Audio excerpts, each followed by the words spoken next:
His father, Ethan Keke Rosberg, who won the '85 Adelaide Grand Prix, the first ever Australian Grand Prix. The sons of two former Formula One drivers on the podium there. How calm was Kevin Magnussen? Hey, what a fantastic start to Formula One in 2014, and so much to look forward to in the next couple of weeks on Sky Sports F1.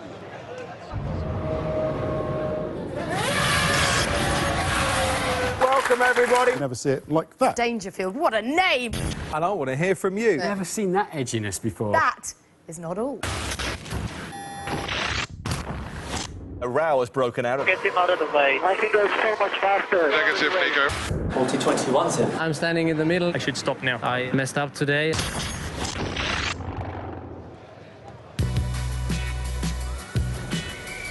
So, this is what we've got coming up live on Sky Sports F1, the F1 show back in London in front of a live studio audience, Friday from 8 o'clock. The next Grand Prix is, of course, the Malaysian Grand Prix. Any repeats of Multi-21? It would be Multi-31, would it, if it happened with Red Bull this year? But yeah, that is from March the 28th to the 30th. As far as the other sport is concerned across Sky Sports, on Sunday we've got Bangladesh-Afghanistan, the first match in the T20 World Cup from 9 on 2. Super Sunday, huge clash from Old Trafford with Man United against Liverpool, plus Spurs-Arsenal, that London derby from 12:30 on Sky Sports 1. Golf with the Trophy Hassan, day 4 from 12:30 on 4. And the LV Cup final, Exeter against Northampton from 2:30 on 3. Damon, Johnny, wow, 24 seconds ahead of Daniel Ricciardo. Emphatic, wasn't it, by Nico Rosberg? Yeah, I think we saw three dreams there. A dream start for Nico Rosberg, a dream start to his career at Red Bull for Daniel, and an absolutely fantastic one for Kev there in his start to his career. So brilliant, great race. Kevin Magnussen was so impressive. I mean, he was just so cool about the whole thing, qualified well and raced beautifully. It's been a really good start to the season, because there have been some mechanical gremlins, 2 world champions knocked out with them. So it's got some things to get sorted out.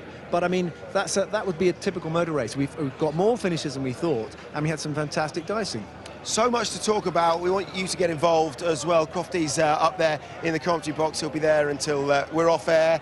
Crofty, I mean, I don't know if you know at the moment. Yeah, exactly. What subjects do you think most people will be quizzing you about? Well, I think people are going to want to know.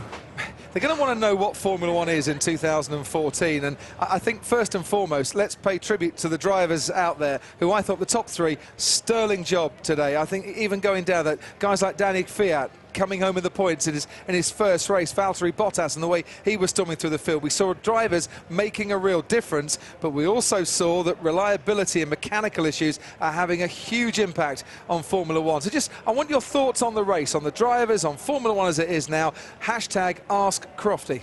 Yeah, we look forward to that, so get your tweets coming in. But there we go, first race of the new season. We wondered what would happen. There was unreliability issues for one of the Mercedes in terms of Lewis Hamilton, but Nico Rosberg, 4th win of his career. What a great start for him.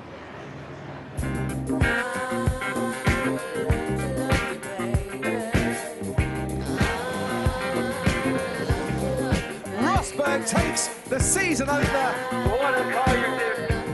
Daniel Ricciardo for Australia comes home to take 2nd place.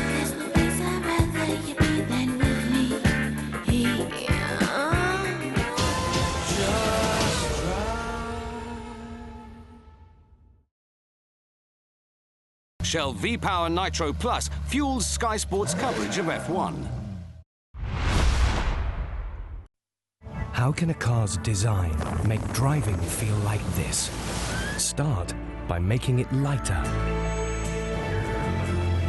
Reduce the size of the wheel. Raise the instruments to help keep your eyes on the road. And declutter to make the surface of the road feel as close as possible to the hair on your skin. Voila. New Peugeot 308. Driving sensations. An athlete. Agile. Disciplined. Determined. A mother. Kind. Wise. Fun. A bank. What should a bank be? Well, with over 100 million customers worldwide, we're always learning what it takes to be a better bank. That's why our 123 current account holders are amongst the most satisfied on the high street. Simple, personal, fair. It's what a bank should be. At Silverstone, Porsche and Mark Webber, Audi and Tom Christensen, Toyota and Alexander Wurz, Ferrari and Gian-Maria Bruni, Aston Martin and Darren Turner.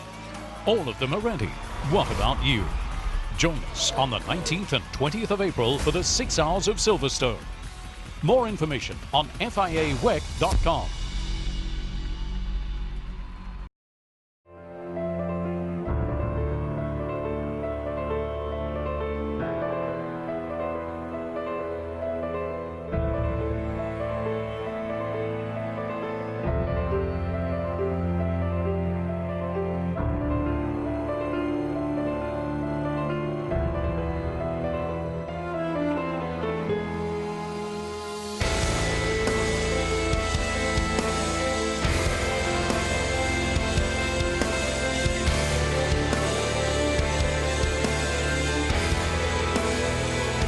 Jägermeister. It runs deep. They join S.H.I.E.L.D. to protect people. Captain, to build a better world sometimes means tearing the old one down. And that makes enemies.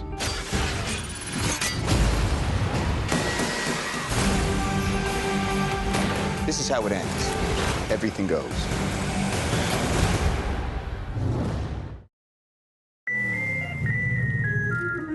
Meet the boss. By day, he brews impossibly smooth beer. By night, he builds impossibly supportive braziers. By day, complex recipe. By night, complex embroidery. By day, glasses. By night, cups. He's the boss. And he never sleeps because he's living the dream. Cobra. It's smooth. Sky Movies premiere. Brought to you by Panasonic. Brand new to Sky Movies. Get back in your car right now! Unidentified virus. I'll need you. Do not ask me to say yes to this. I have to go. Reports of gun battles in the streets of the capital. The president is dead. If you can fight, fight. Our war has just begun. World War Z. See it first with Sky Movies on demand. Shell V-Power Nitro Plus fuels Sky Sports coverage of F1.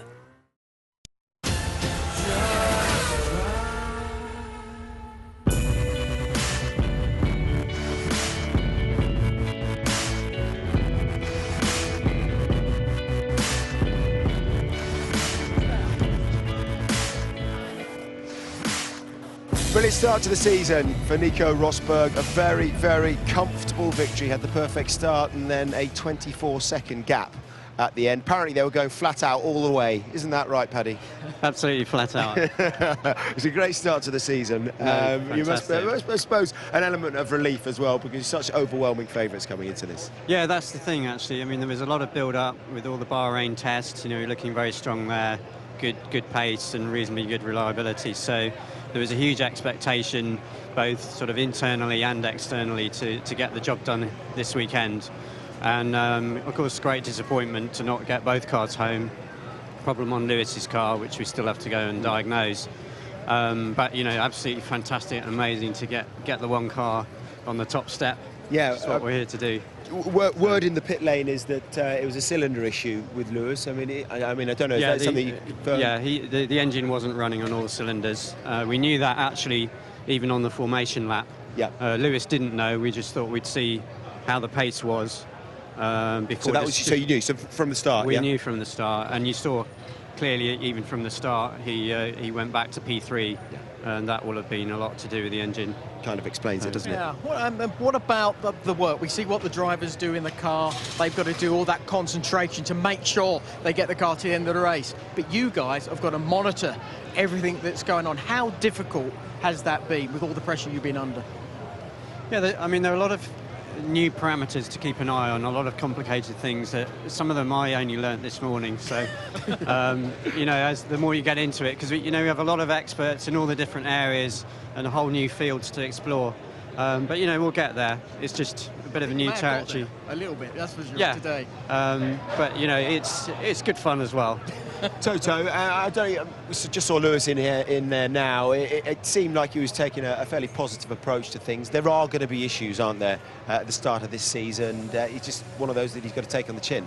Yeah, absolutely. We just had a chat with him, and all the others are going to have DNFs. That car is so new, and it's very unfortunate because he had the pace, he was on pole, and that's how cruel motor racing can be. Yeah, what's he said to you? What have you said to him?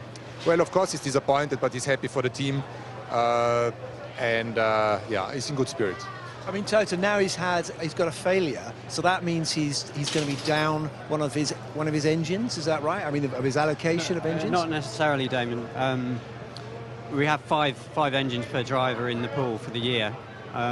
We've got a problem with this engine. It may be repairable. Okay. We don't actually know what so it is. So it doesn't come out of the allocation? Not necessarily. Yeah, because it's a bit harsh, isn't it? I mean, if you have a mechanical failure and then you're also competing, you're catching up, you can't afford to make any more losses, so you're always going backwards. I mean, that's quite a harsh regulation, isn't it?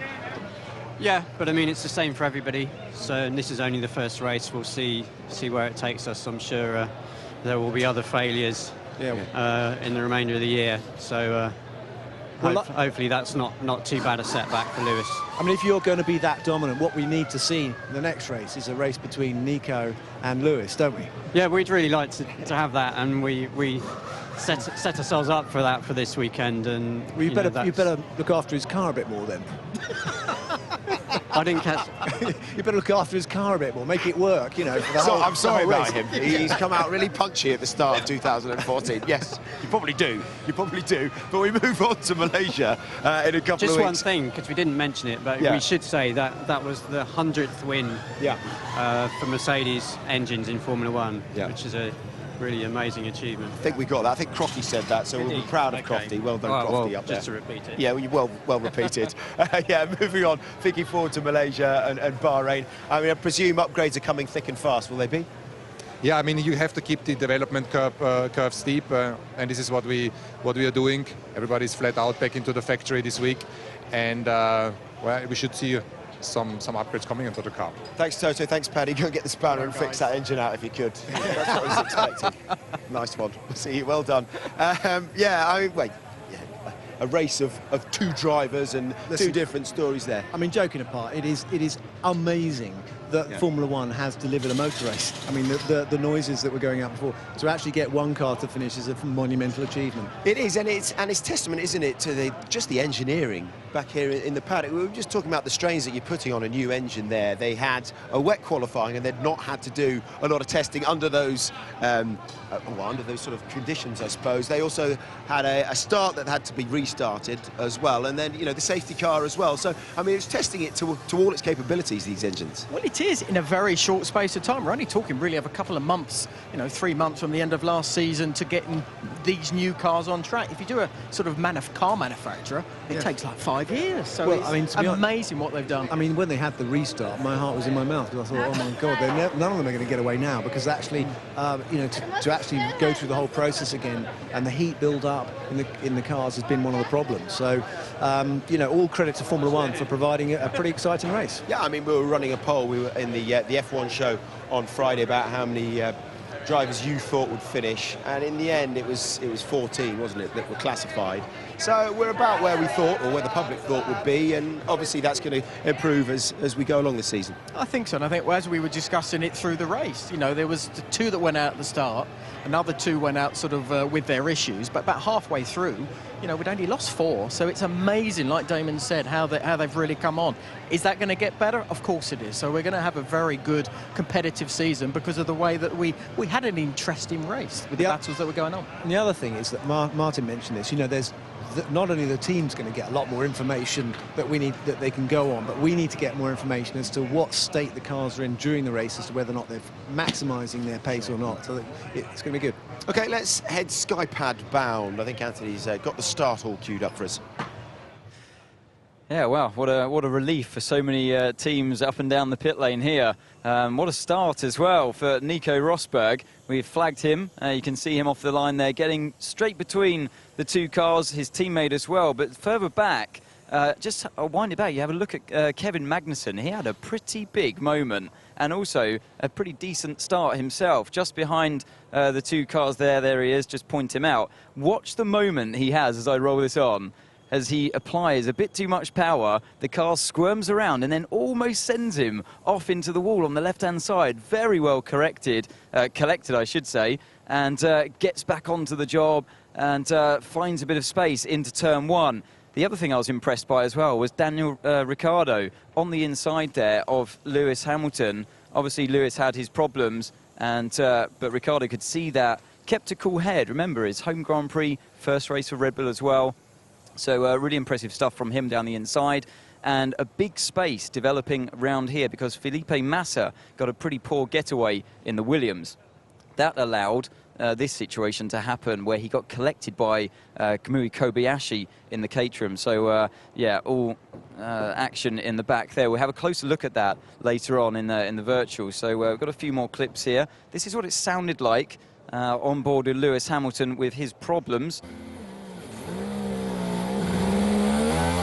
So a pretty good getaway initially, sees his teammate come through on the inside, and just when he thinks he's safe, here pops down the inside Daniel Ricciardo. You can see the aggressive nature there from the Red Bull driver, so pretty good driving from both drivers there, and you can now see him pull away down that next straight, and there's something clearly going on. He's stuck in 6th gear there. You can see no shift lights on the dash, just highlight that for you, no shift lights whatsoever. I think the thing was going into some kind of fuel-saving mode initially for Lewis. So we've got a few more clips. This is what it looked like from on board with Ricciardo. So now you get to see the initial getaway is very good, actually, from him. His reaction off the line. If we just eyeball Lewis Hamilton just to the left-hand side there, you can see the two cars. Just watch their two wheels there as I clear that off. I'll just roll it on. You can see that the initial jump off the line is good, so his reaction to the lights is good, and it's at this stage here you can see the Mercedes pulling clear.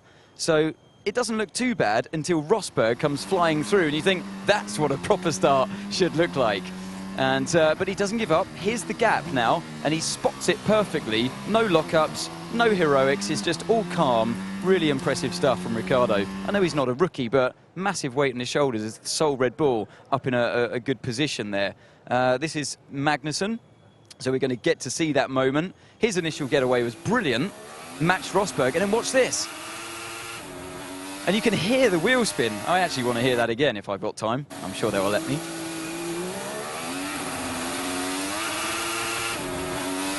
Well saved there. I mean, super stuff. This is good as well. As he comes around the outside, he spots that he's got a gap appearing at this stage, and it would have been easy, especially for a rookie with this nature, to go around the outside and try this gap that seems to be appearing, but he's got a cool head, this guy. Look, he backs out of it, he knows that would have been too much, and gets on with it again to fight later on, which he does.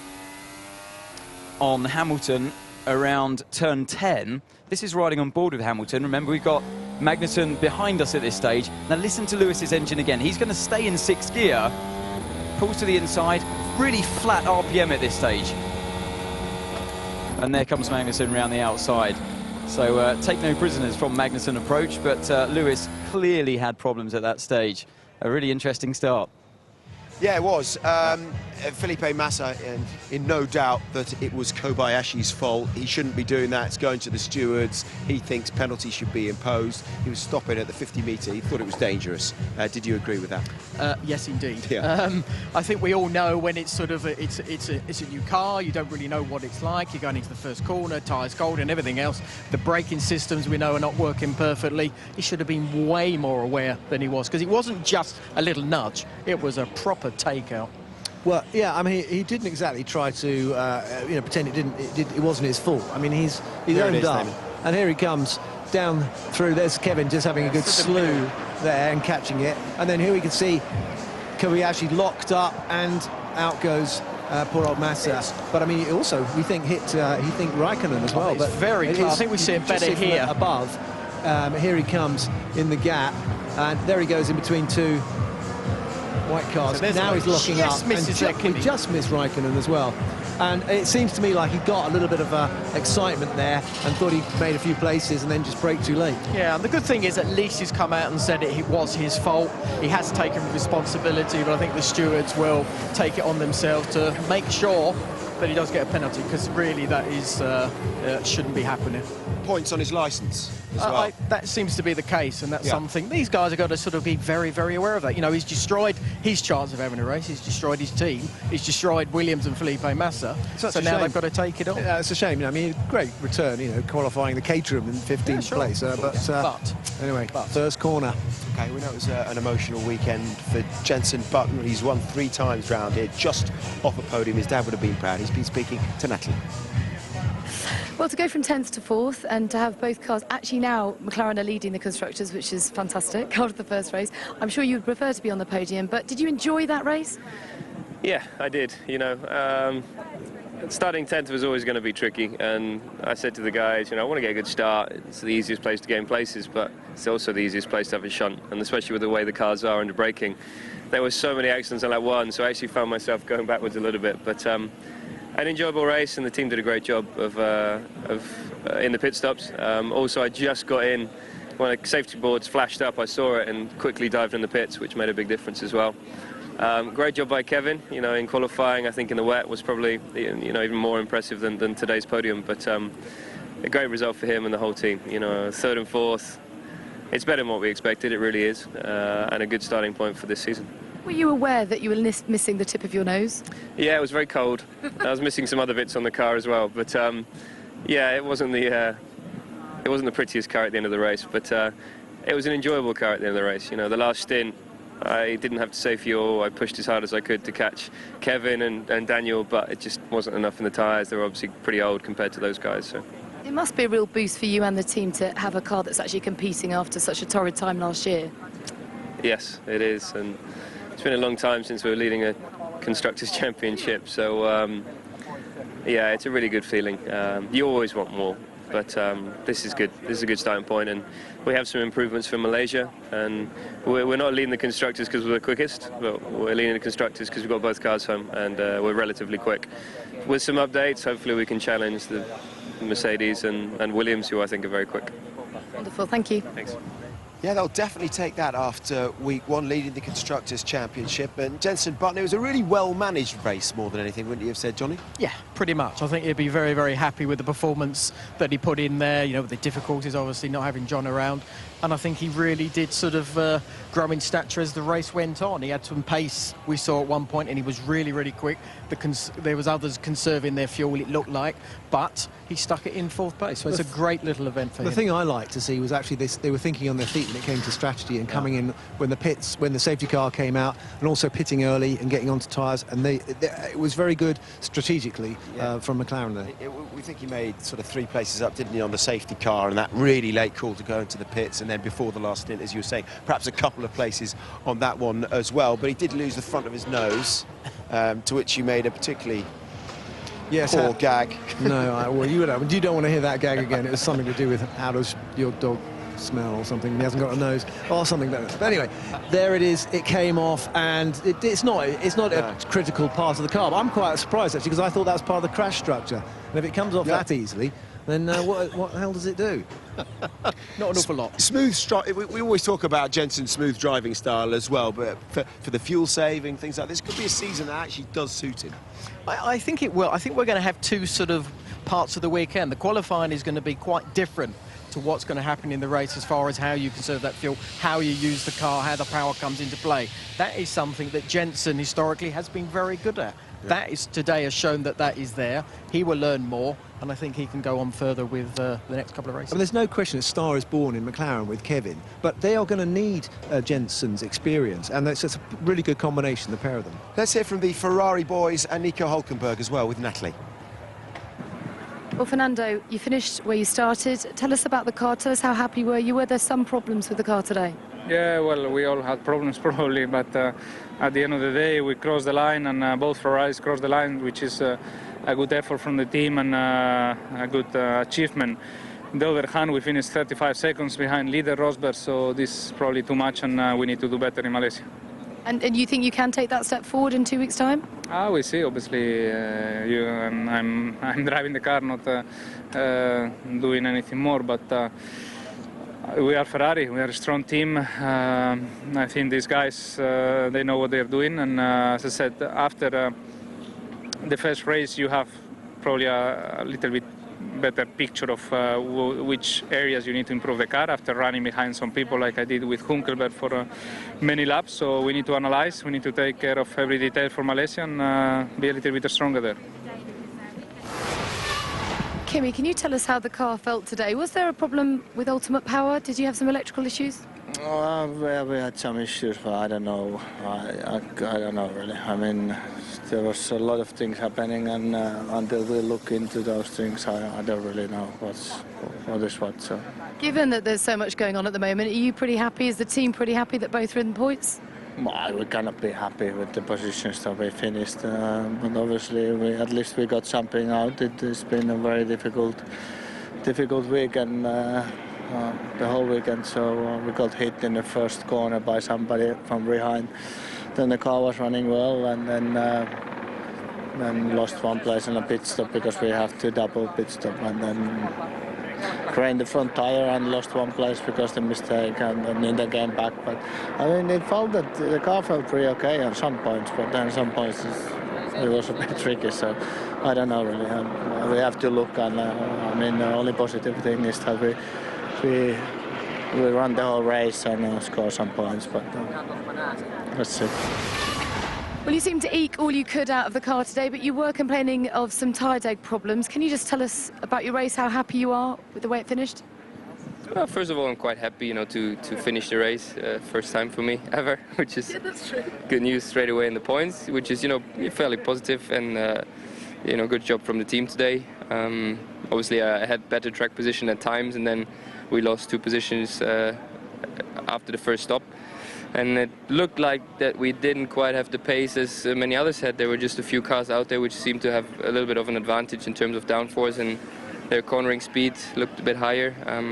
I had some issues with front left graining on the soft compound, which never really cleared up. That compromised my first 2 stints a little bit, but overall positive. I think lots learned, and we can build on that. Pretty contented with the pace of the car? Sorry? You're pretty happy with the pace of the car? Well, I think it could be better. We've seen, that we're lacking a little bit there. At least that was the case today. But, it's only the first race. It's a long season ahead. Thank you.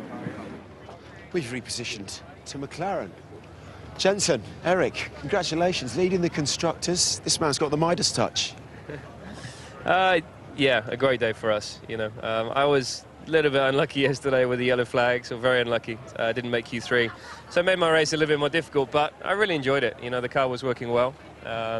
When you're in traffic, you learn to do other things that make your race better later in the race. So an enjoyable race, and I must say the guys did an amazing job on the pit stops. They were very, very quick. Made a big difference to us today, and also the call to pit under the safety car, which had just made it in. So a great result for the whole team. Kevin drove really, really well. First podium, first race, and I was fighting all the way to chase him down, and also Daniel at the end, but that just wasn't quite enough in the tyres. Yeah, brilliant stuff, Eric. A very well-managed race as far as Jenson was concerned.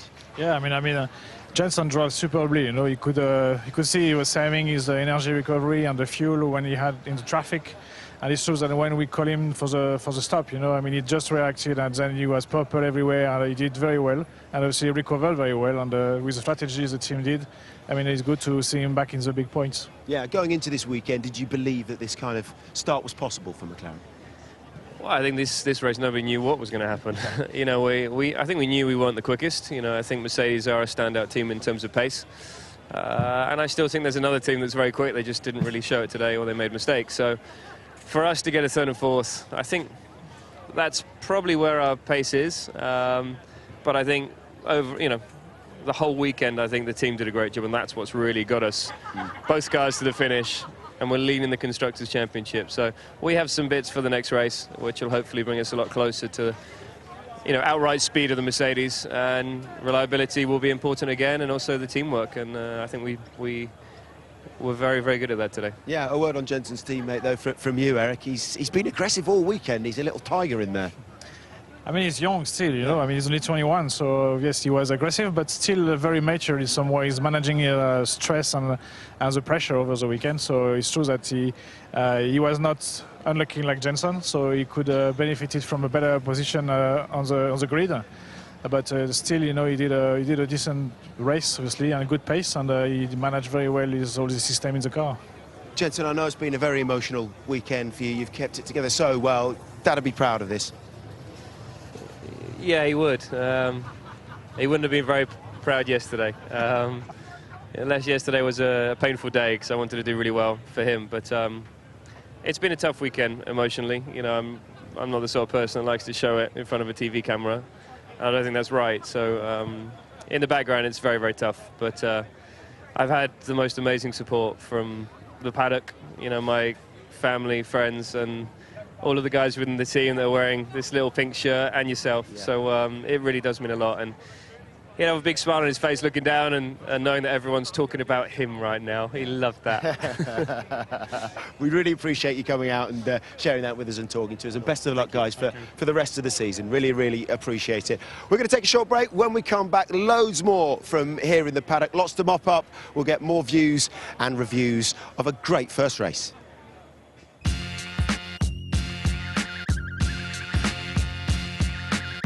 So it's just come off my steering wheel. I don't know where it is. Okay, wave your arms in the air, mate. Wave your arms in the air. It does not work. Is it normal that I have no power? Sorry, guys. Sorry, guys. Really sorry. Lewis, we need to retire. Retire. Do something. I got no power. Safety car. Box. Box. Go. Strapped. 7. No more hoagies required currently. You do not need to save fuel. Hit the beeps. Stop the car, please, Pastor. We've got a failed MGU. Just continue with the current hoagies. You're racing Kevin for 3rd place. Our fuel is good. Let's try and get Ricciardo. He is struggling. It's all a bit of a blur right now. I think we can see a smile from here. Nice job. Come on, guys. Brilliant stuff. Brilliant. What a car you've given me. What a car. Unbelievable.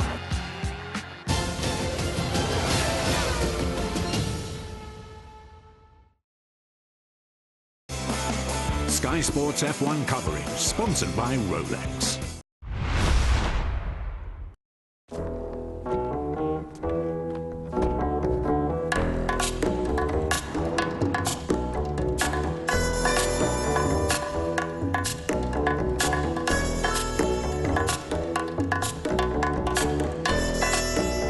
Let's do the illogical. Like less fuel in for more miles out.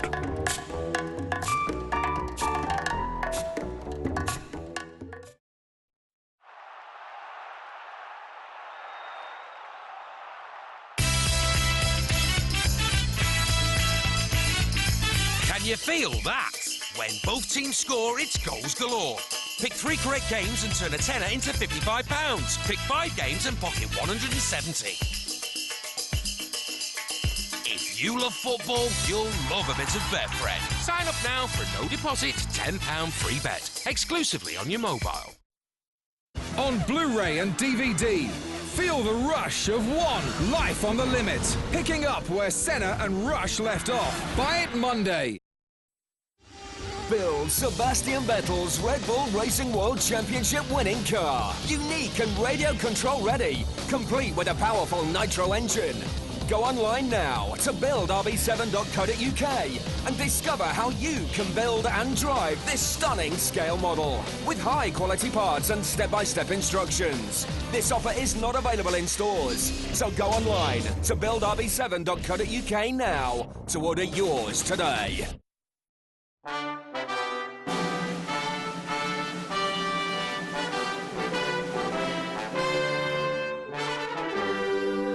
If your business relies on e-commerce, then you should probably know. More of the nation's online shoppers trust Royal Mail to deliver their purchases than any other national delivery company, whatever the weather. Safe and sound. And that is a fact. Grow your business with us. Call 0800 032 1018. This is a setup. I'm not hijacking this plane. I'm trying to save it. Non-stop. The 2014 British Touring Car Championship bursts into life at Kent's Brands Hatch Circuit for round 1 on Sunday the 30th of March. The BTCC is bigger than ever with full grids of cars and an unprecedented 7 champions as returning heroes Menu and Giovanardi take on Plato, Neil, Shedden, Turkington and Jordan. To experience all the action live, book discounted tickets now at brandshatch.co.uk. Kids under 13 go free. Available to rent now in Sky Store. Who is Alan Partridge? You know who I am. I've been off the TV that long. Enjoy me. I will be the biggest thing to come out of Norwich since Lord Nelson or Tricia. Just say Pat. Pat may have gone mad. Pat? Wow.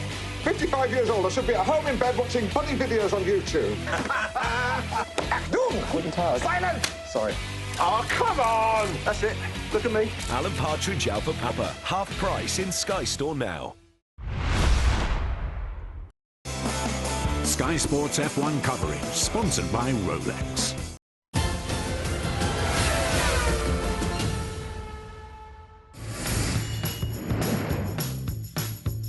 Welcome to Melbourne. The brave new world starts right now for Formula One. Lights out, and away we go. It's a really good start by Lewis Hamilton. It's a good start by Magnussen. He's got to cross the Ferrari. How do they not touch?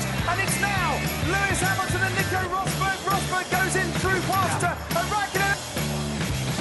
Absolute chaos. Do something. I got no power and no pain. Kevin Magnussen all over Lewis Hamilton here, going into the next lap, and Magnussen has managed to get past. Lewis, we need to retire. We need to save the engine. Sebastian, in the gauge, please. This is mega Valtteri. Good work. Oh dear. Valtteri Bottas, and the wheels have literally fallen off now. Safety car coming out. Thank you, Kevin. You're doing a really good job so far. A brighter looking future for that team. Oh, look at that! Bottas not giving up. Rosberg takes the season opener by a long, long way. Daniel Ricciardo comes home to take second place. So emphatic, wasn't it, by Nico Rosberg in the end, 24.5 seconds ahead of Daniel Ricciardo, but picking up a podium in his first race for his new team in front of his home crowd. He was a very, very proud man, as will Kevin Magnussen, a podium on his debut for McLaren. Further down, well, race of the day has got to be Valtteri Bottas. The way things were going for him, it was all happening. He was in 6th, then he had the crash, came in, was back in 16th and got back to 6th again.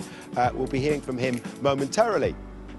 Both the Toro Rossos in the points as well. As far as the 8 that weren't classified, retirements, lights past Maldonado, that was a turbo issue, but for Vettel and Hamilton, it was a loss of power through loss of cylinders.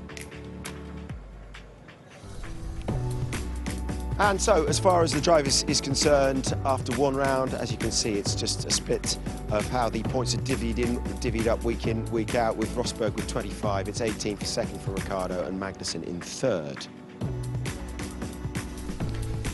Constructors, though, McLaren with a third and a fourth are leading the way 2 points ahead of Mercedes.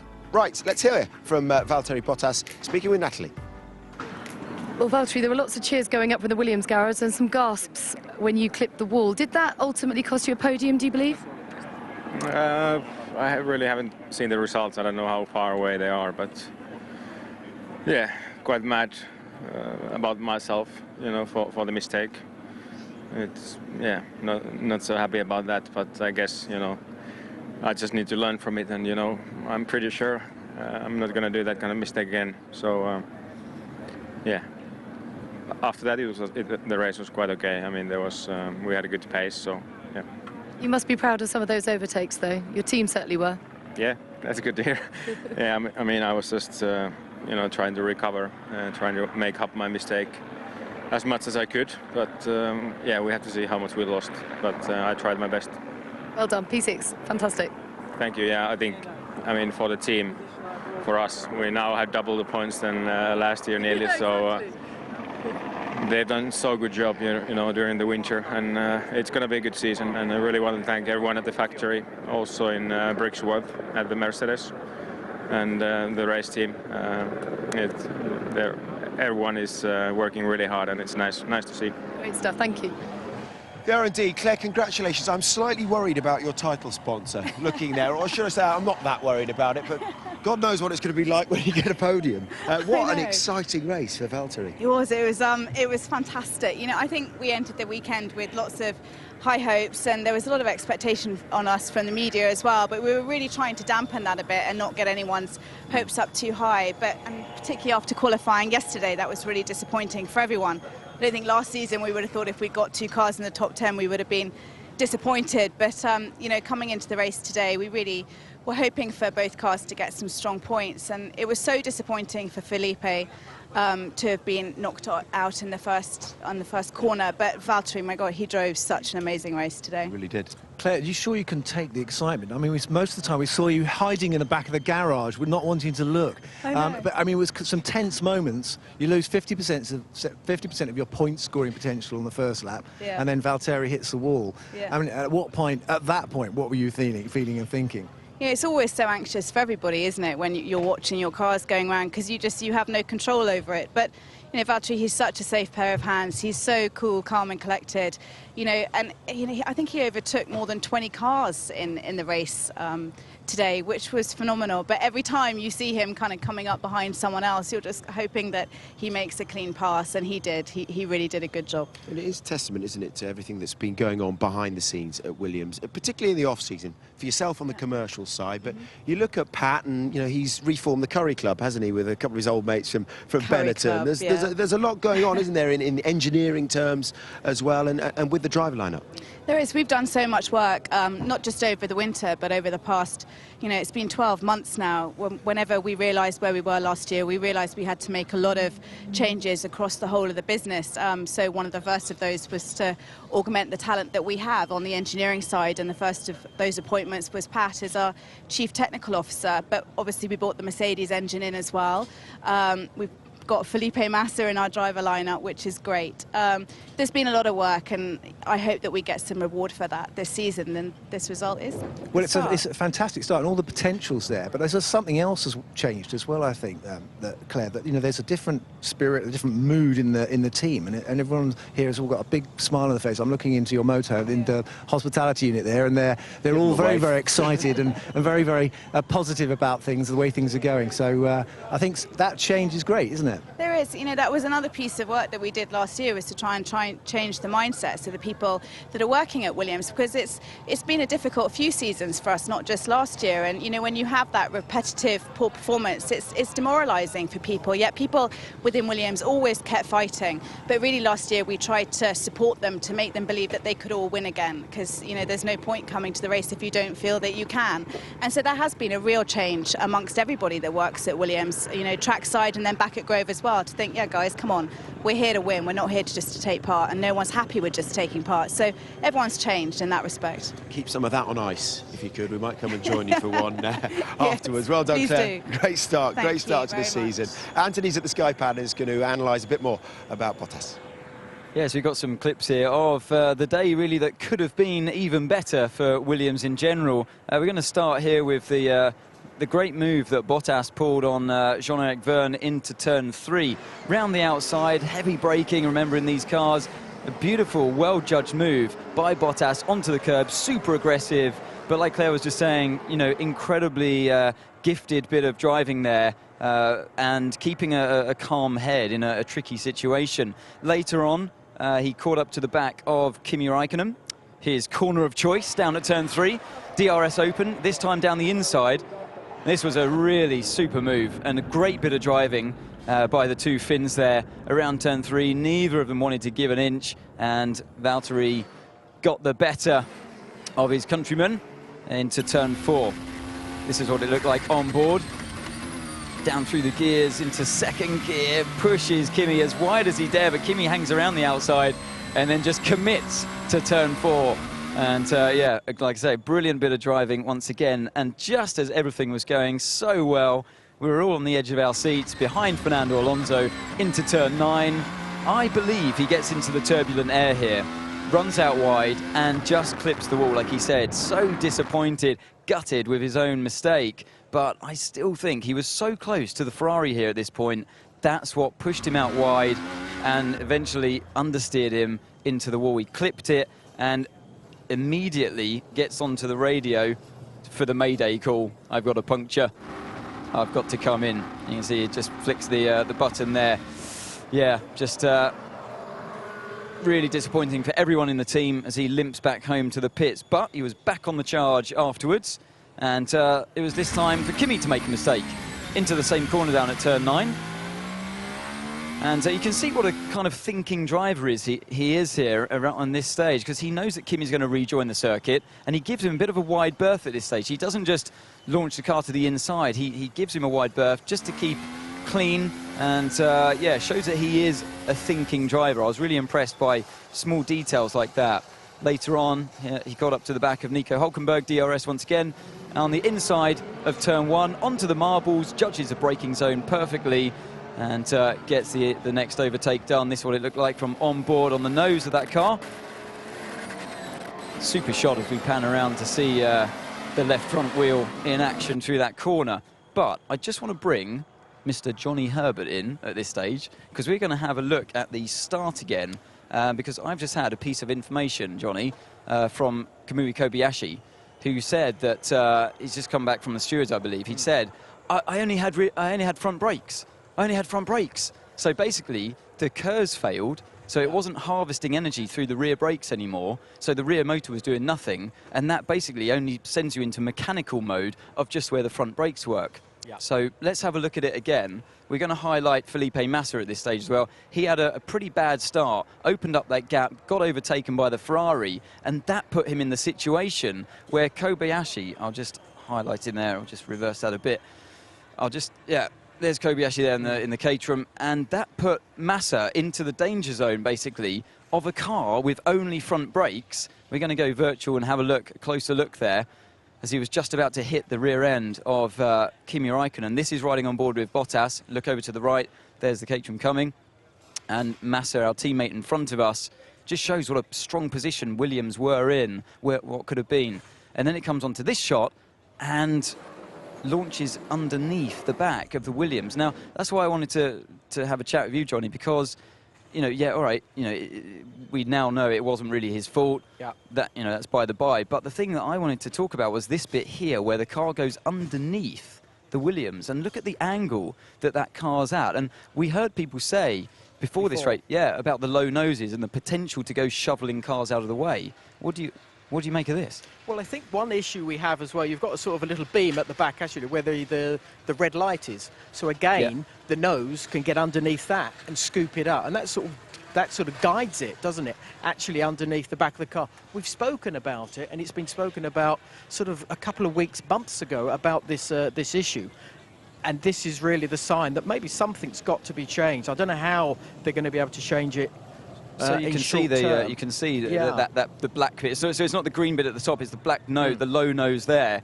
And yeah, you just roll that on. You can see how it does literally shovel the car out of the way. And you think, well, if it hit him at higher speed, I don't know what would have happened. But they went for these lower noses because they thought the high nose was dangerous. But it seems they can't get it right. But I think they've got to look at the back of the cars at the same time to somehow maybe sort of have a lower crash structure on the back that stops that from happening as well. Yeah, so that's we did have another clip of a 2002 clip of back in the day when Ralf Schumacher went into the same corner and with a higher nose in the car and actually launched up into the air. So it's one way and it's got to be looked at, hasn't it? It has to be looked at. This is something that at low speed could be much worse at high speed. Hello, welcome to the Notebook, and the podium is already being struck and de-rigged on its way to Malaysia. And I must say, I haven't seen such a happy podium for many a month. So it's delightful to see three guys who are just delighted to be up there. And the smile on Daniel Ricciardo's face was just classic, was it not? Seemingly impossible for it to get any bigger. But amazingly, that is the first time Red Bull Racing have done a race distance in 2014. First time in testing, first time throughout the testing as well, even though Ricciardo actually managed to do 61 laps over 2 sessions, though, on Friday. But it's the first time they managed to do a race distance all in one go in 2014, so that is impressive. And Sebastian Vettel, obviously with a KERS failure, talking about no boost pressure, was starting to lose his cool on team radio, I think it's fair to say, imploring them to do something, as you've already heard, and saying that's ridiculous, guys. But interestingly, how have Red Bull got there and how have Renault actually got there? And the reason is that Rob White was telling me this, and he's from Renault. With Red Bull, they've managed to first eliminate all the howlers, the really big errors that are meaning that the cars can't run. Then they've been focusing on making the car work together, making the energy recovery system work with the turbo and work with the engine more seamlessly, the way that Mercedes can. And thirdly, it's been on the kind of things that actually make it go faster. So it's been eliminating the massive problems that actually stops the car running, making it more reliable, and then making it more drivable and predictable as well. But it's one of the many problems that they've got, and it's sad really that the only Renault runners who finished today were Daniel Ricciardo, Jean-Eric Vergne and Daniel Kvyat. All the rest broke down. But Daniel Ricciardo saying that he's very happy that he was able to show the team what he could do, and that he didn't actually need to do too much fuel saving. So that is quite impressive. Let's move next door to Mercedes, where you can just see the remnants of their little champagne shower congratulating Nico Rosberg. And he really did look like not only the cat that got the cream, but also got some very promising cream future share options, didn't he? And I just want to say congratulations at this point to Ross Brawn. I think we should say this. I do tend to look at this garage and think, where's Ross? You know, it's a shame that Ross isn't here, and wherever he is, standing in his waders in a river somewhere, perhaps in northern Scotland, getting cold and trapping some particularly tasty salmon for his dinner in a bothy somewhere, I hope he's happy today, because really this is in major part down to him, even though it's Paddy Lowe on the left and Toto Wolff in the middle who are actually collecting the goods. And Andy Cowell, of course, the man who's done so much work on the engine, who actually went up there on the podium to get the lovely trophy with Nico Rosberg. Andy Cowell's just told me that he thinks it's probably something quite minor with Lewis Hamilton, the failure, the misfiring in that cylinder. He says it's probably something to do with the electrical connectors or some sort of electrical signal going into the engine. So he says that, frustratingly, actually, if they manage to get the car back and change something, then it should fix itself. But important, really, for Nico Rosberg that he managed to score maximum points, and for the championship, as far as Rosberg's concerned, Lewis Hamilton managed to score no points, or rather didn't score any points at all. But you can tell how important it's going to be for the championship that they wanted to save Lewis Hamilton's engine, because, of course, he only has 5 of those. And it will be crucial down the road that actually they managed to hold on to all those engines. Now, Ferrari. The plain truth of it is that Ferrari, even considering that they had problems today, are nearly half a second per lap off the pace of the Mercedes, and that is huge. We estimated it at about 0.4 seconds per lap. Now, whether they get there, it was battery problems and energy recovery systems problems for Ferrari today. Where they get that sorted out, then clearly they will be a bit better, but they'll still be, if you just want to have a look at them out there, Lee, they'll still be, at least a few tenths per second off the Mercedes until we get perhaps to the Spanish Grand Prix, the European leg of the championship. There's a rumour going around the paddock that they are also 18 kilos overweight, that the Ferrari is 18 kilos overweight. That's, of course, yet to be confirmed, because we don't really know, but that's the rumour that the car is overweight. Kimi Raikkonen's just had a horrible weekend, really. Fernando Alonso trying to put a brave face on it. But Stefano Domenicali said to me after the race, there are a lot more areas where we need to work on, not just the energy recovery system and the battery problem that they had today. You can see that they're managing to keep a smile on, at least at Lotus, despite the amount of grass and dust on Romain Grosjean's car. So it was a failure. It was a failure of the motor generator unit H, the turbo energy recovery system for Pastor Maldonado, and a KERS failure for Romain Grosjean. So that was Renault problems as well as Lotus problems. But I must say the most troubling thing for me for Lotus was making that basic procedural error. You're right, Lee, I'm over here. This rather excited lady that she's got a couple of car trolleys. I'm not quite sure why she's happy about that, but she does seem to be. The important thing is why they managed, how they managed to not seemingly know the rules, that you have to wait until the pit lane is closed before you send your car out to start at the end of the pit lane, for which, of course, Romain Grosjean got a drive-through penalty, so that was slightly concerning. We've already spoken quite a lot about Jenson Button and Kevin Magnussen. What a fantastic performance from Kevin Magnussen. With him and Ricciardo on the podium, it felt like almost a World Series by Renault podium, and Nico Rosberg on there as well. Just explain what happened with the nose cone. It was actually the front of the jack. When I saw it come off, I saw it was silver, and I thought it was a piece of the end plate because it's picked up at that end plate. But it was actually when the nose cone hit the jack as it came by, with the jack's quick release. Of course, wouldn't have been a problem last year, and the jacks haven't changed by and large up and down the pit lane, interestingly, despite the appendages on the end of the noses. But yeah, they'll be changing that, just making sure that doesn't happen again, because it would have cost Jenson Button a little bit of performance, not much, but it certainly would have sent a breeze up his legs. But yeah, great result from Kevin Magnussen, first Dane, of course, on the podium. And as far as Jenson Button goes, you're saying on the radio, as engineers were saying, that's a bit of a recovery from yesterday.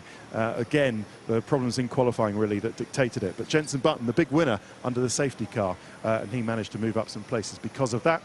Great 6 points for Nico Hülkenberg. He also benefited under the safety car. Sergio Perez had a puncture after contact on the first lap, so that wasn't really a great race from him, coming home in 11th place. But you never know, we haven't had the stewards' inquiries, so you never know, someone gets kicked out for some reason that we don't know about. Perez might actually get a point. Adrian Sutil managed to one stop, and I think we're going to see Sauber very kind on their tyres once again. Not a great race for Gutierrez, down in 13th. Jean-Eric Verne, decent race for him, but outshone, which is a shame, because Verne was 9th and Kvyat was 10th, so the youngest point scorer in Formula One history, beating Sebastian Vettel's record. Sorry if you've already said that, but great stuff from Danny Kvyat. Williams, I think you've heard all about. Valtteri Bottas saying that it was a mistake, but hey, we learn, and the team saying to him over the team ready at the end, that's all right, Valtteri, we all make mistakes, and we will sort that out throughout the season. But they have a very quick car. Great day for Marussia. Have a look, see if you can see any smiles in here, because Max Chilton was 14th and classified and running, albeit a couple of laps off. He only did 55 laps, and Rosberg did 57, so he's lapped a couple of times. But a 14th place could be very, very useful when the constructors are totted up at the end, and because Caterham didn't score at all. Jules Bianchi would have been 15th, but he was only done 49 laps, so he's so many laps down that he wasn't actually classified. And I think we've heard everything we need to hear about Caterham. I'm expecting a couple of penalty points on Kamui Kobayashi's licence, and Marcus Ericsson conked out with the car. So I think we should just draw a kindly veil over Caterham's day, just like their car, and surely they will get better. Right, that's it for the Notebook. We will see you for this segment of the show back on the F1 show, and then in Malaysia in a couple of weeks' time. Great stuff, just standing out the back of Red Bull, hoping to have a chat at some point with Danny Ricciardo. I can just see him down there. In the meantime, though, do you want to know what's trending on Twitter? Ask Crofty. Number one, you're number one, Sunshine. Can I give it the Vettel finger then, as he Yeah, you can. Yeah, I don't mind that. I'll give it the Vettel finger. Number one in the UK. Thank you, everybody. I've loads of tweets coming through, and I'm having so much fun answering them. So keep them coming, and we'll try and do as many as we can. Do you think Nico Rosberg will be able to keep up with Lewis when he's on top form? So says Carlitos. Don't discount Nico Rosberg this year. Lewis Hamilton is a fast driver, but you need to be fast and you need to be able to think as well. And I think Rosberg's got a bit of that in hand.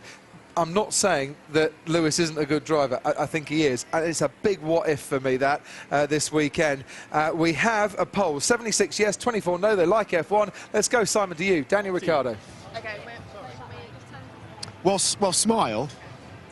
That's it. That's what I wanted to see. Congratulations. Hey, Cheers. How about that on home soil?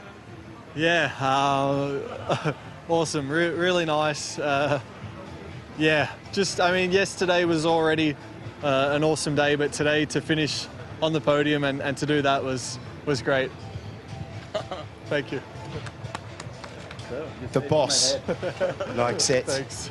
Dr. Helmut Marko there. I mean, that's the way to impress the boss, isn't it, on the first outing?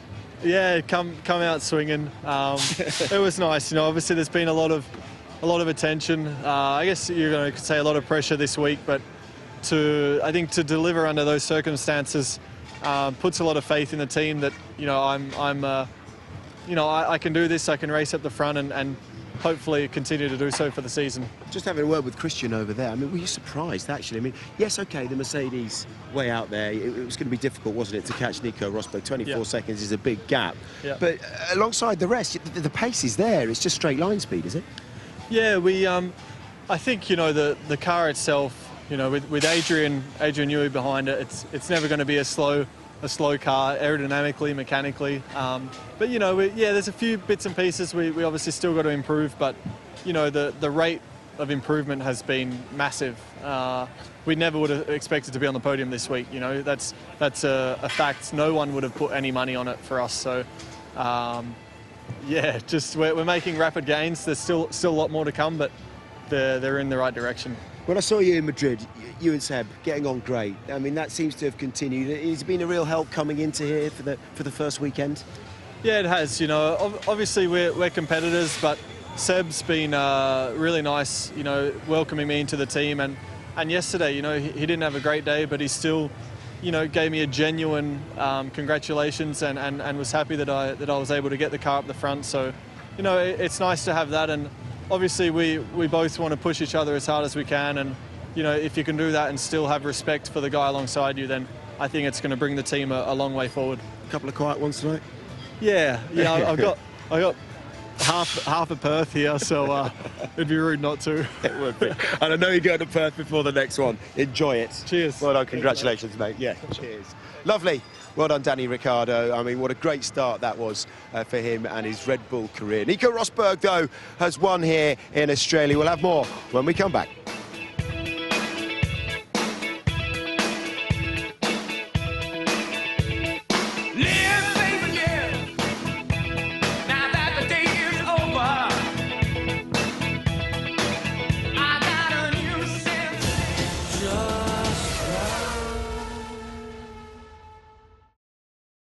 Shell V-Power Nitro Plus fuels Sky Sports coverage of F1.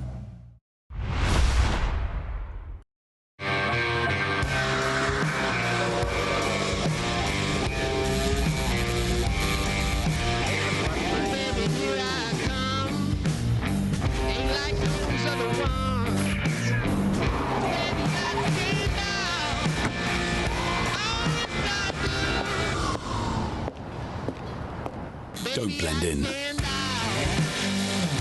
Mocha from Vauxhall. This is the watch that told the fastest men on Earth to go faster. It took everything Monza could throw at it and came back for more. This is the watch that measures guts, courage, and raw nerve. This is the watch that was born to race.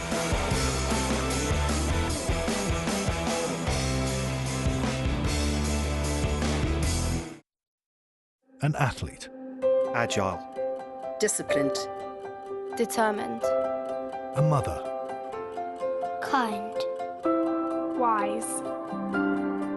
Fun. A bank. What should a bank be? Well, with over 100 million customers worldwide, we're always learning what it takes to be a better bank. That's why our 123 current account holders are amongst the most satisfied on the high street. Simple, personal, fair. It's what a bank should be.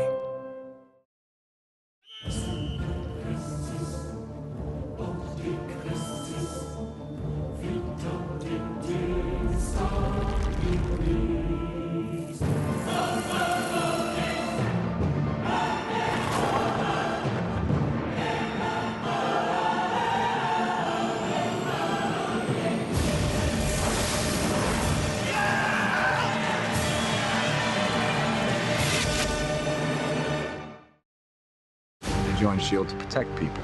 Captain, to build a better world sometimes means tearing the old one down. And that makes enemies.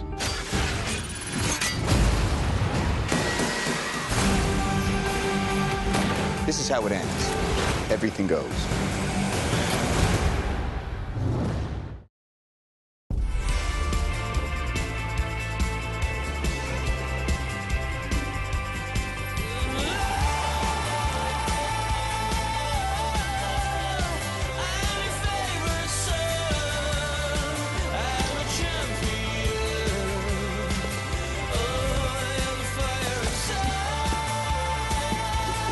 Download the app or visit William Hill on your mobile. William Hill, the home of betting.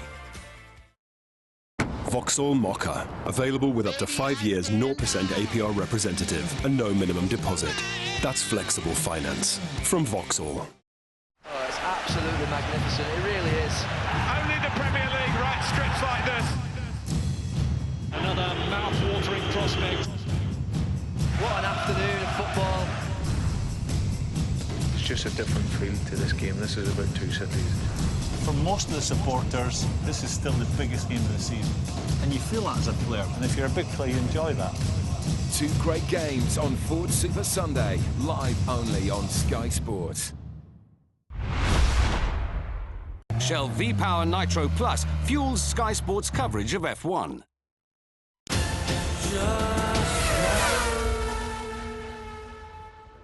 Coming up tonight from 7 o'clock on Sky Sports 1, exclusive, very emotional interview with England cricketer Jonathan Trott. Mitchell Johnson's got him again. I stood on my own, away from the guys, and with my cap over my head because, I didn't know how I was going to react to having to go to the cricket ground again. Oh no, he's picked him out. I had nothing left in the tank or battery, mentally and emotionally. I'm sitting here now, I can feel the emotions.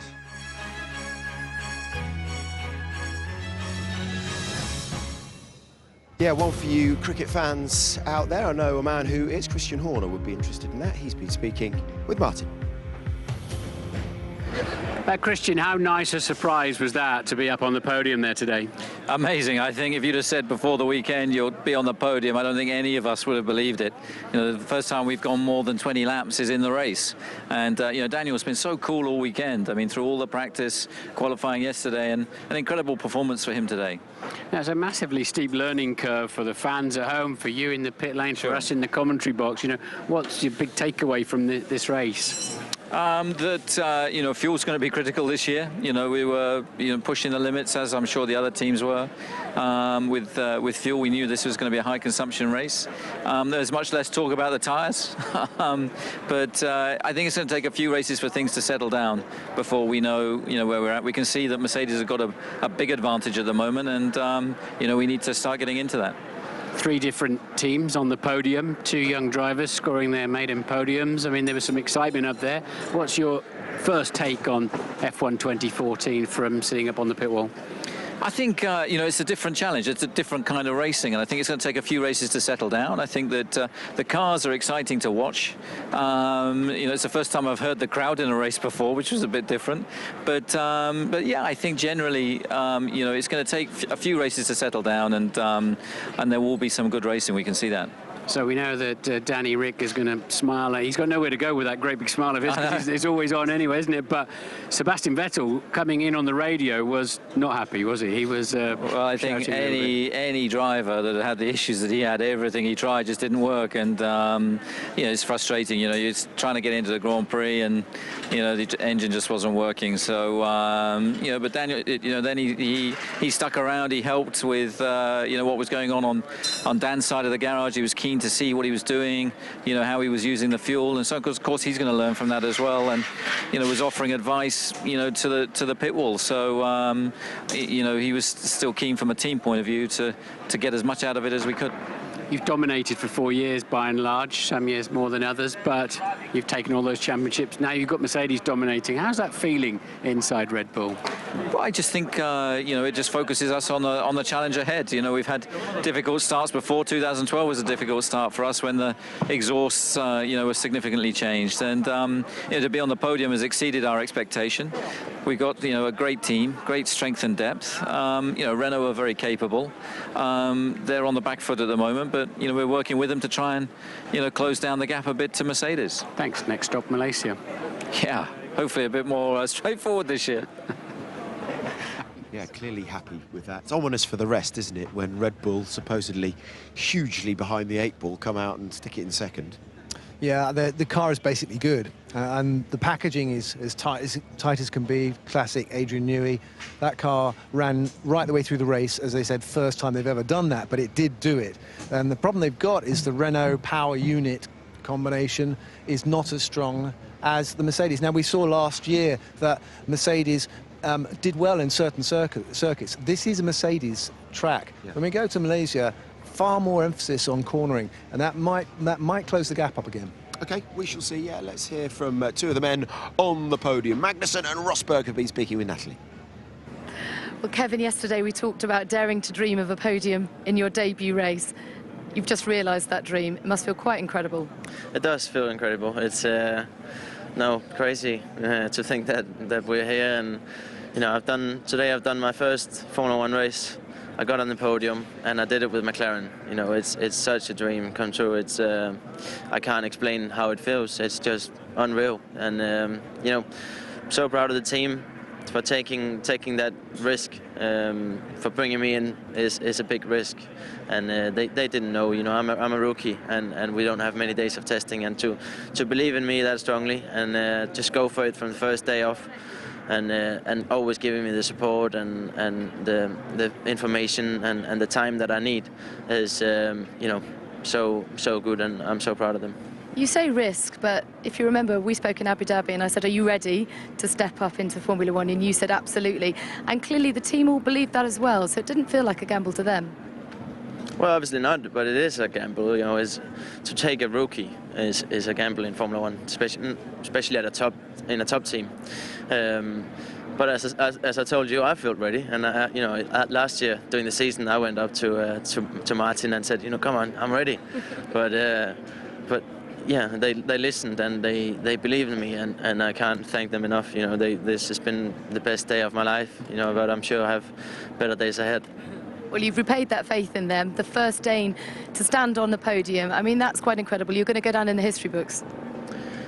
Yes, I mean, yeah. As I said, it's just a dream come true. Have you managed to speak to anyone at home yet? Not yet. I'm looking forward to it. We'll let you do that in just a second, but just tell us about the closing stages of that race when you were putting pressure on Daniel there. Just tell us how it felt driving throughout the race, but particularly at the end. Well, the car was just handling really well, and we came here with a car that I didn't really like, and we weren't really happy with the balance. And then we turned it around and made it into a really, really good car. And to do that in such short time is quite good. It's a really good job from the team, and yeah, I had a go at Daniel, and I tried my best. There's a lot to do with these cars. You're fuel saving a bit, then you can stop that and push the engine, turn it up, and then have a go. You miss it, and then you have to save it back again. So it's sort of up and down a bit. But yeah, we'll get on top of that and improve that for sure. But would have been nice to get him. A win would have been amazing. Not possible today. But I'm just so thrilled with the result we got today. Fantastically well done. Thank you. Well, look, we knew you were going to have dominant pace, perhaps not that dominant, but also let's not take away from the fact that you did a great race to go from third to first and also had some damage in a pit stop. So how proud are you of both yourself and the team right now? Oh yeah, spectacular. Such an exciting day, moment, weekend, finally we see where we are, and we're so fast. Our car is just unbelievable, and I'm so thankful to all my team colleagues also who built this car back home, and I hope you're going flat out celebrating with your families, flat out, all you got.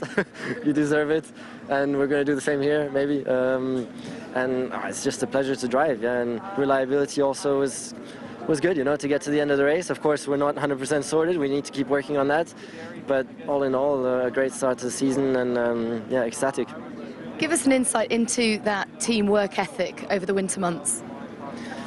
Well, nobody can imagine from outside how I think, you know, how tough it really is. Everybody, the hours that they work in the factory and everything, it's really, and I think they can. It's only possible with passion. You know, passion to see the car that they build win and dominate F1. You know, that's what it all boils down to.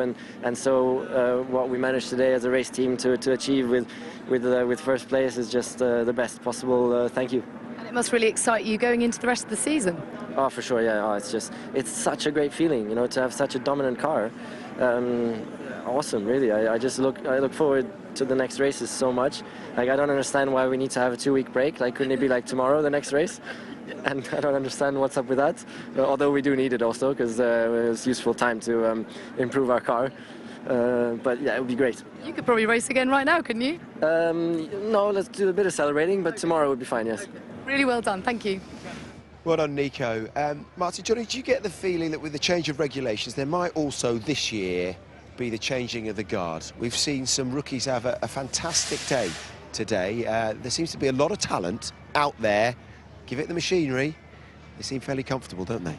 Yeah, they do, and I'm surprised by that because I thought they might struggle. They've come through the junior formula with loads of grip, not a lot of power. It's the opposite here, and it just shows the skills, and they're so well prepared mentally, physically, technically, and it's proven today. I mean, Daniel Kvyat is the youngest ever point scorer in the history of Formula One. Yeah. Extraordinary, and we saw the composure just looking at the interview there with Magnussen, the composure, and watching Ricciardo towards the end of the race. Yeah. Super impressive, isn't it? Yeah, absolutely. I mean, K-Mag, as they're calling him, he's like a 35-year-old veteran, isn't he, the way he talks? Yeah, and I think that's where I'm probably not surprised, because the guys have so much more information available at sort of such a young age. We were both 24 when we got into Formula One, and we had to learn it as we went through it. They come in and they've already got a massive amount of information. But I'm so impressed with all the young guys that we've had in the top 10. So I think it's a very good future for Formula One. OK, let's hear from a couple of those youngsters. Max Chilton and Danny Kvyat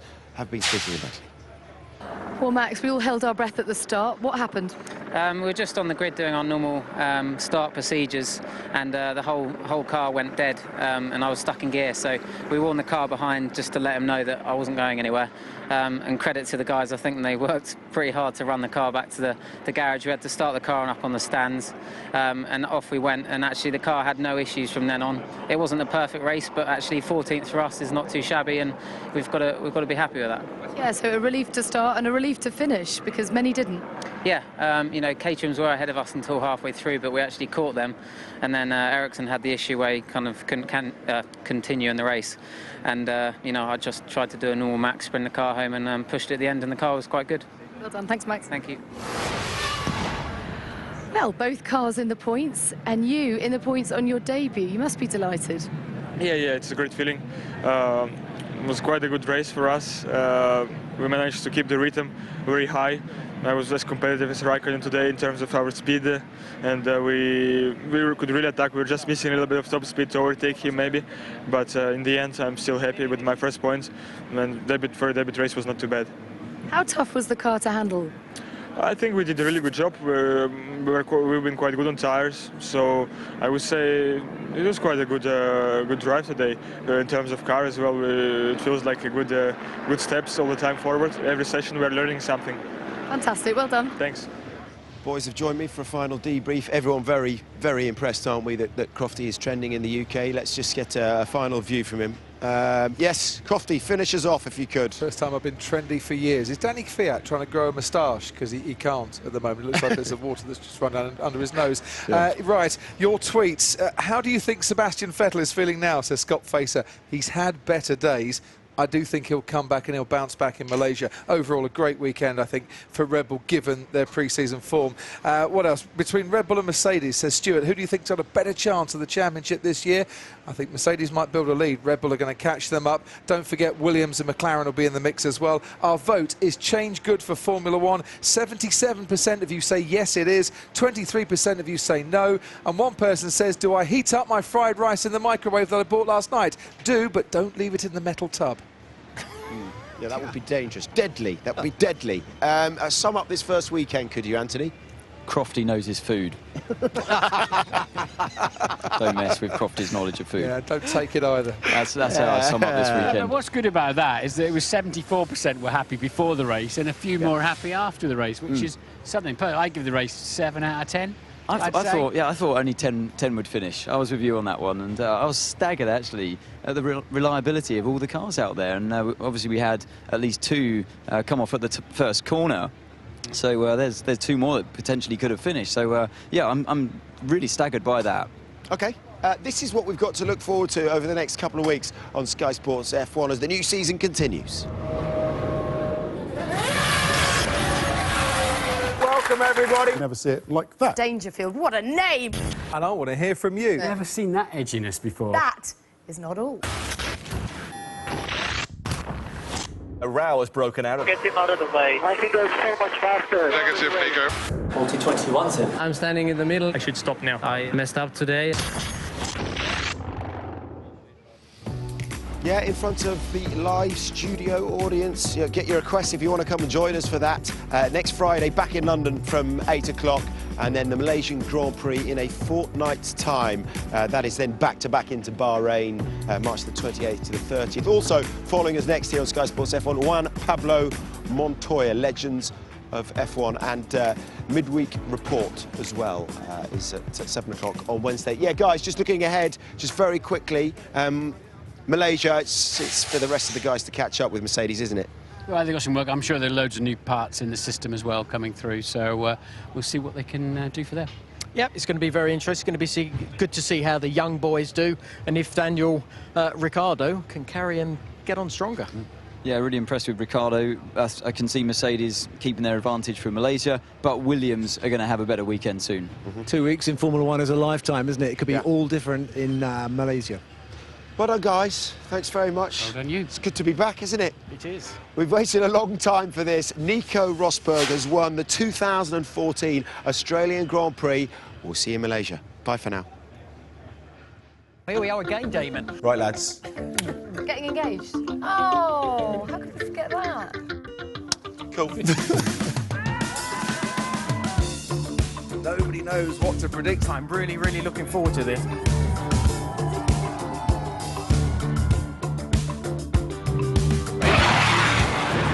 That's proper noise, isn't it? So much more power, so much more wheel spin.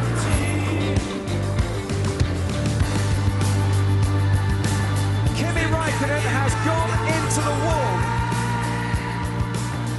Vettel under massive pressure. You currently P12. Yeah, I saw that. Well done, Dan. Very good job. Get it there, Lewis. Nice job there, mate.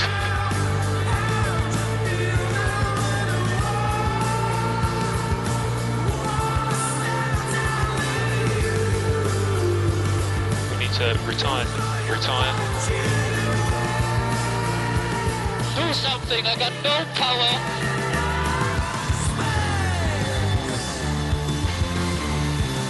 This is mega Valtteri, good work.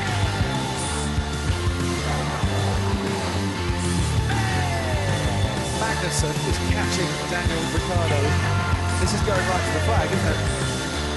What a car you're doing. What a car.